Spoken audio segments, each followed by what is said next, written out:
आत्ममंथन के सभी दर्शकों को मेरा सादर प्रणाम। एक लंबे अंतराल के बाद पुनः आप सभी के समक्ष उपस्थित हूँ और आशा करता हूँ आप अपने परिवार के साथ कुशल मंगल से होंगे। दर्शकों, मेरा जो आज का विषय है वो ज्योतिष शास्त्री है, किंतु आज जो मैं विश्लेषण लेकर के आया हूँ वो ज्योतिष की कुछ ऐसी बारीकियां, ऐसी सच्चाइयां आपके समक्ष रखने का प्रयत्न करूंगा जिसको सुनने के पश्चात आपको अपने जीवन में आ रही कठिनाइयों और समस्याओं के समाधान को ढूंढने में काफी आसानी होगी। देखिए दोस्तों, जिस समय हमारा जन्म हुआ है उस समय आकाश में जो चंद्रमा की स्थिति होगी, जो तारों की, नक्षत्रों की और ग्रहों की गणना और स्थिति होगी,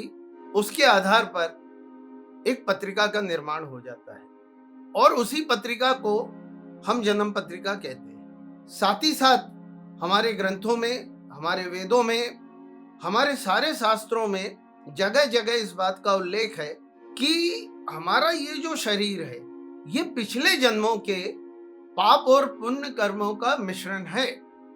जो पुण्य या पाप कर्म हमने पिछले जन्मों में किया होगा उससे ये शरीर तैयार हुआ है।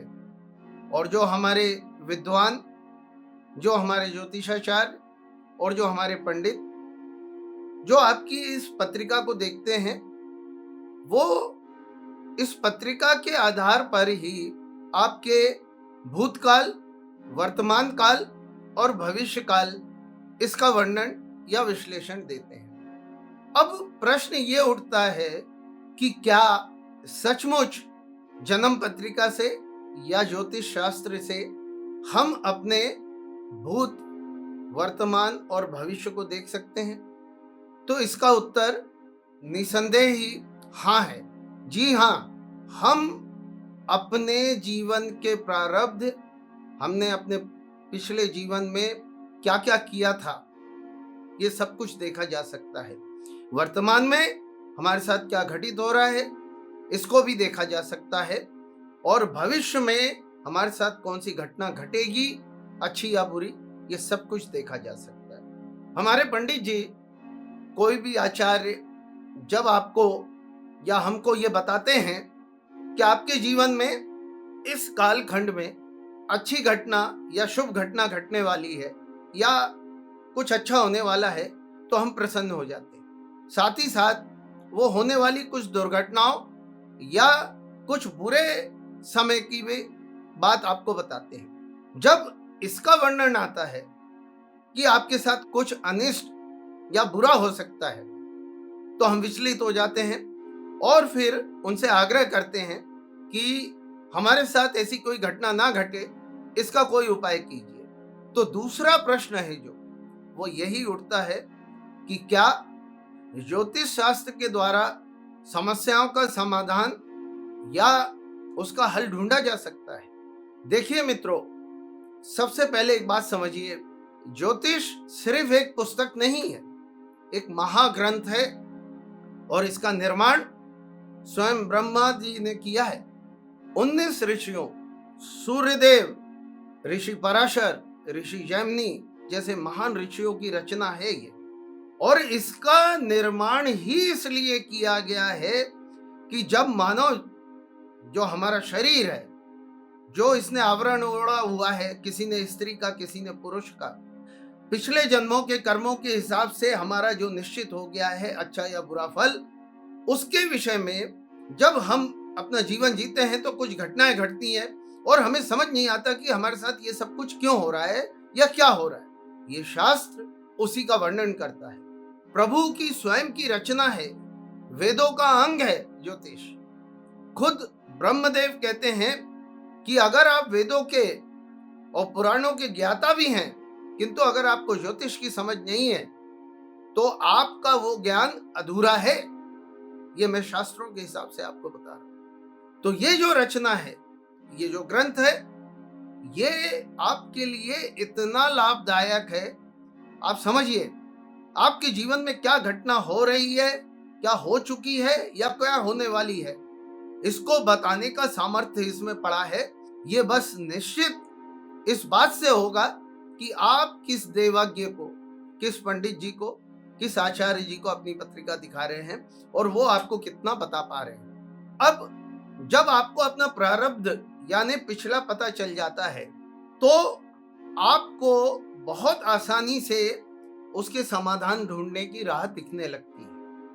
आपके जो पंडित जी हैं, जो आचार्य जी हैं, वो आपको बताते हैं कि किस प्रकार का हवन, पूजन या यज्ञ द्वारा या किस जप से, किस ग्रह की शांति से, किस तरीके से हम आपके जीवन में घटित होने वाली घटना जो घट सकती है उसका समाधान कर सकते हैं। प्रारब्ध यानी पिछला, कुछ प्रारब्ध ऐसे होते हैं जिन्हें समाप्त भी किया जा सकता है अपने जप, तप, भजन से, नाम जप से, प्रभु की आराधना से, प्रभु के शरण में जाकर के उसको समाप्त किया जा सकता है। किंतु कुछ प्रारब्ध ऐसे भी हैं जिनको पूर्ण रूप से समाप्त नहीं किया जा सकता।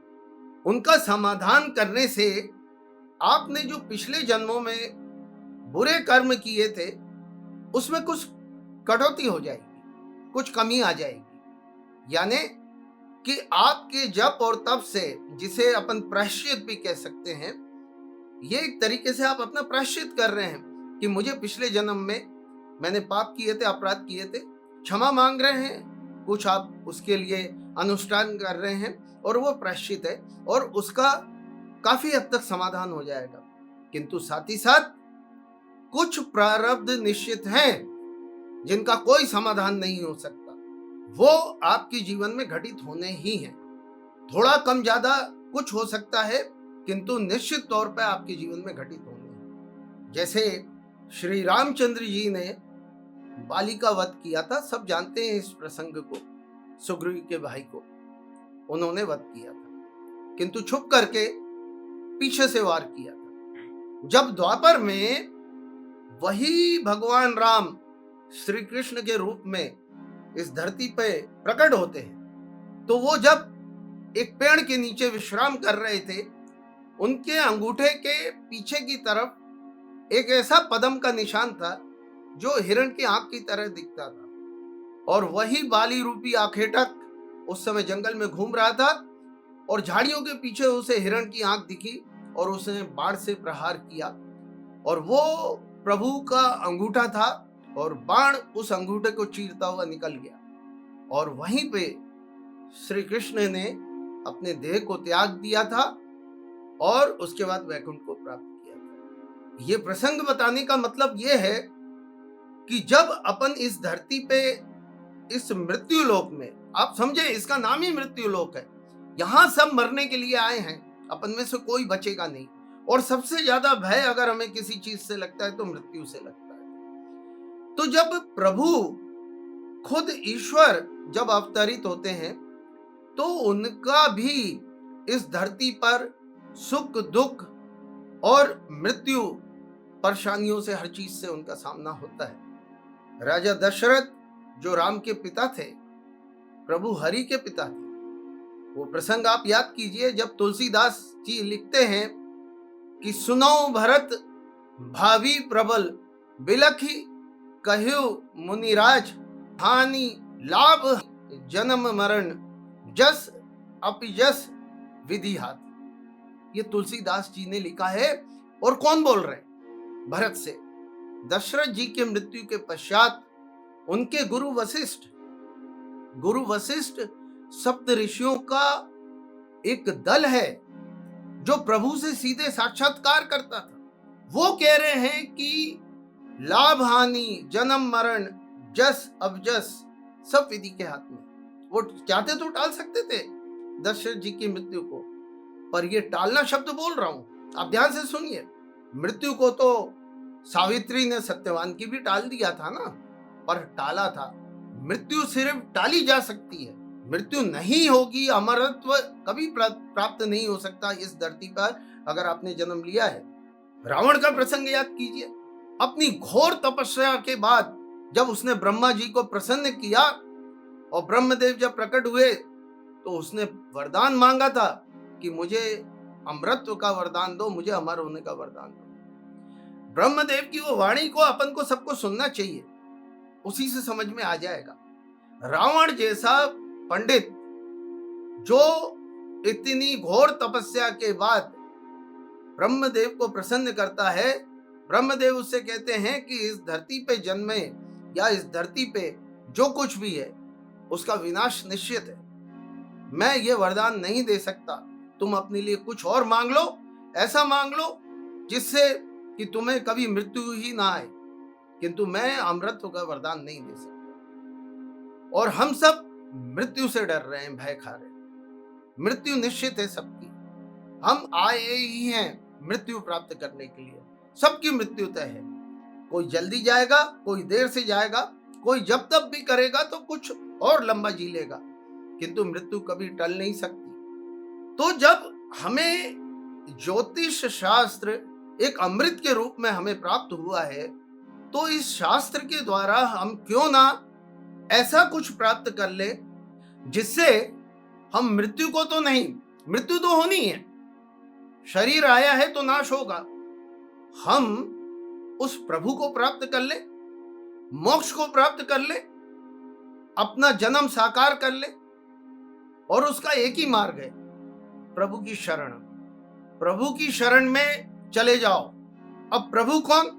आज के समय में मैं देख रहा हूं ऐसे बहुत सारे समुदाय, बहुत सारे पंथ बन गए हैं जिनमें हमारे बहुत सारे सनातनी भाई बहन उसमें जाकर के प्रवेश ले लिया है। और वहां पर यह सिखाया जाता है कि मूर्ति पूजा नहीं करनी है, एक अलग पद्धति दिखा दी जाती है, कुछ और तरीके दिखा दिए जाते हैं। देखिए मित्रों, अगर आप ज्योतिष में विश्वास करते हैं और आप सनातनी धर्म को पूरी तरीके से अडॉप्ट करते हैं, तभी कोई भी ज्योतिषाचार्य, चाहे वो कितना बड़ा ज्ञानी क्यों ना हो, कितना बड़ा देवज्ञ क्यों ना हो, उसके अनुष्ठान का, उसके पूजा पाठ का, उसके किए गए किसी भी हवन पूजन का लाभ आपको तभी प्राप्त होगा जब आप पूर्ण निष्ठा के साथ में सनातन धर्म जो हमारे वेदों में है, जो हमारे पुराणों में है, जो हमारी धार्मिक आस्थाएं हैं, मंत्रों के उच्चारण में है, पूजा पाठ में है, हवन में है, जिसे हम सनातन पद्धति कहते हैं, अगर आप उसमें नहीं हो तो आप निश्चित तौर पे मान लो कि आपको लाभ नहीं मिलेगा।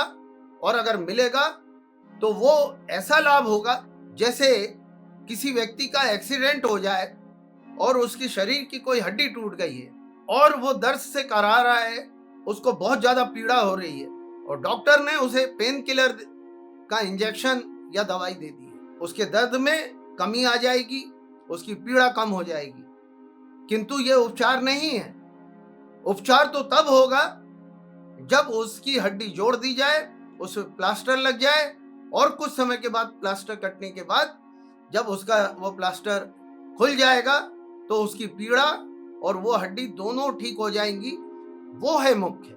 ये ठीक वैसा ही है कि अगर आप सिर्फ मेडिसिन खाएंगे और अपनी जो पीड़ा है, जो तकलीफ है, उसकी तरफ, निवारण की तरफ नहीं जाएंगे तो आपको लाभ हो पाना असंभव है। और जो आपकी पीड़ा का समाधान है, किसी भी तरह की पीड़ा हो, शारीरिक कष्ट हो, मानसिक कष्ट हो, परिवार में किसी को कोई परेशानी हो, आपके बने बनाए कारोबार में कमी आ रही हो, धन संपदा में दिक्कतें हो रही हो, कोई भी पढ़ाई लिखाई में व्यवधान आ रहा हो, पुत्र पुत्री के विवाह में समस्या आ रही हो, इन सब का जो समाधान है वो प्रभु की चरण में है। उन्हीं की शरण में जाकर के, उन्हीं से प्रार्थना करके आप अपनी किसी भी समस्या का निदान, समाधान आसानी से कर सकते हैं। ज्योतिष शास्त्र एक ऐसा अमृत है जिसके द्वारा आप अपने जीवन की प्रत्येक अच्छी बुरी घटनाक्रम को, जो आपने किया है, जो आप कर रहे हो या जो करने वाले हो या जो होने वाला है, उसको समझ करके उसका समाधान करने के लिए ईश्वर ने इसका निर्माण किया है। और ये प्रभु की देन है। ये धरती पर ये जितनी भी चीजें हैं ज्योतिष से संबंधित, वो सब हमारे ऋषियों, हमारे प्रभु की देन है और इसका समाधान भी उस सनातनी पद्धति से ही होगा। यदि मैंने देखा है, मेरे पास बहुत सारे मेरे मित्र, कुछ मेरे दर्शक जो मुझसे संपर्क करते हैं, उनको जब मैं कोई समाधान बताता हूं तो वो ये कहने लगते हैं कि गुरुजी, मैं फलानी संस्था या पद्धति से जुड़ा हूं, मैं ईश्वर में तो विश्वास है मेरा, पर मैं पूजा नहीं करता, मैं मंदिर नहीं जाता। तो मैं उनको सबको समझा चुका हूं। आज मैं YouTube के माध्यम से प्रत्येक दर्शक जो मेरे इस वीडियो को देखेगा, उन सब से आग्रह भी है कि वो मेरी इस बात को ध्यान से सुने और इसको अपने जीवन में उतारने का प्रयत्न करें। अगर आपको ज्योतिष के द्वारा समाधान चाहिए तो निश्चित तौर पर आपको सनातन की प्रत्येक पद्धति, जो हमारे देव हैं, जो हमारे ईष्ट हैं, जो हमारे भगवान हैं, जो सच में सनातन हैं, जो वेद है, जो पुराण है, जो ग्रंथ है, जो मंत्र है, जो विद्या है, उसको अगर आप नहीं अपनाएंगे तो आराम टेम्पररी ही होगा, पेन किलर टाइप का। क्योंकि पूजा की गई है, वो स्वीकार होगी, पर तब तक के लिए, जब तक के लिए कि उस पूजा का असर रहेगा। इसके पश्चात पुनः आप उस पीड़ा में वापस लौट आएंगे। ज्योतिष के बिना हमारे जीवन के 16 संस्कार, जन्म संस्कार से लेकर मृत्यु तक, ये सब उसी से होता है। सारे संस्कार उससे होता है। विवाह में कुंडली मिलान, गृह प्रवेश, किसी भी तिथि का निर्णय, सारे वार, सब कुछ पंचांग से निर्णित होते हैं। हमारा ज्योतिष प्रारब्ध को समझकर, वर्तमान को सुधार कर भविष्य के निर्माण करने का एक बहुत जबरदस्त एक राह है, जो स्वयं ईश्वर द्वारा इस मृत्युलोक में सभी प्राणियों को प्रदान की गई है और हमारे ऋषियों, गुरुओं और देवज्ञों द्वारा आपको बताई जाती है। इसका अनुसरण करें, अपने जीवन में इसका लाभ उठाएं और होने वाली किसी भी अनहोनी से बचने के लिए इसका पूर्ण रूप से अनुसरण करें। प्रभु के भक्ति के बिना, प्रभु के जप के बिना, प्रभु में लीन हुए बिना, मैं आपको निश्चित तौर पे कह रहा हूं मित्रों, मैं या कोई भी ज्योतिषाचार्य या कोई भी देवज्ञ जो पूर्ण रूप से ज्योतिष का ज्ञाता है, जो त्रिकालदर्शी भी है, वो भी आपको लाभ नहीं दे सकता। बस यही विषय आपको आज समझाने और बताने के लिए आया था। आशा करता हूं आप मेरी बात को भली भांति समझ पाए होंगे, उसका अनुसरण कर अपने जीवन में स्वयं और अपने परिवार के सदस्यों को और अपने मित्रों को, साथियों को, सबको इसका लाभ प्रदान करेंगे। आज के लिए इतना ही। जय महाकाल, हर हर महादेव।